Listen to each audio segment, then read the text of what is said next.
Okay, for this video, I just picked 4 different problems from the front of the worksheet. So if you only need one of these problems, you can go ahead and skip through to just that part. I wrote all the functions right here so that I can see them, and I'm going to do numbers 4, 5, 10, and 11.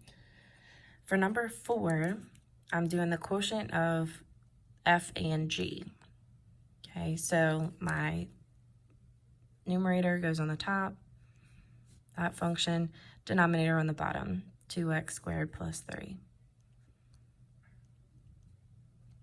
Okay, there's nothing that I can do to factor either one of these, nothing that will cancel out. So this is my answer. I don't have to go any further than that.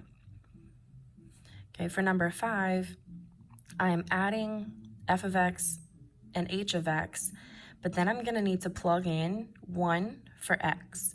Okay, so I'll go ahead and add those two functions. It would be 2x minus 7 plus 1 over x. Okay, that's what f plus h of x would be. Because I need to plug in 1 and see what my answer would be, I'm going to plug something like this into the calculator. Okay, or I can do it in my head, either way. 2 times 1 is 2, minus 7 is negative 5, plus 1 over 1. Okay, so negative 5 plus 1 is negative 4. Okay, so this is your answer for that one. Next, number 10, g minus h of 2. Okay, so I need to have my g of x, that's 2x squared plus 3, minus h. Okay, because there's only one term, I don't need to put it in parentheses. It's just 1 over x. That would be g minus h of x, but I need to plug in 2 for x.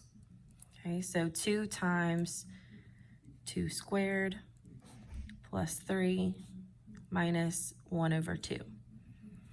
Okay, so if you have a number in parentheses here, you are plugging that number in anytime you have x.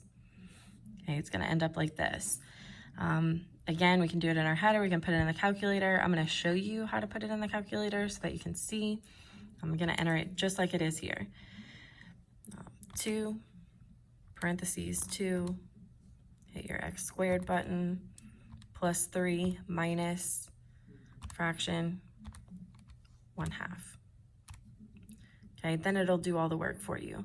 You can leave the answer as this fraction if you want, or if you hit this button right here above the enter, it'll change it to a decimal for you. Either way is completely fine with me. So my answer for g minus h of 2 is either 21 over 2 or 10.5. Okay, totally doesn't matter to me which way you want to do it. The last one I'm going to do here is number 11, and that's the product of h and g of negative 3. So first I'm going to write what the write what the new function would be. H is 1 over x. I'm multiplying that by g of x, which is 2x squared plus 3. Okay. If I'm multiplying by 1 over x, then that just means this is going to be on top, 2x squared plus 3, okay, over x. Because I have a number in the parentheses, I need to plug that number in anytime I have x. So 2 parentheses negative 3 squared plus 3 over negative 3. Okay, again, I can put this whole thing in the calculator. I'll show you how to do that. First thing I'm going to do is hit the fraction button so that it sets it up for me. I'm going to enter the whole top, 2 parentheses negative 3, close the parentheses, squared, plus 3. On the bottom, I just have negative 3. Now, it's very important here that you have negative 3 inside the parentheses to square it. Otherwise, it's not going to square that negative sign, and it's going to mess up your answer. Okay, when I hit enter, I get negative 7. So h times g of negative 3 is negative 7. Okay, so anytime you still have an x here, you're just going to leave your function however it combines.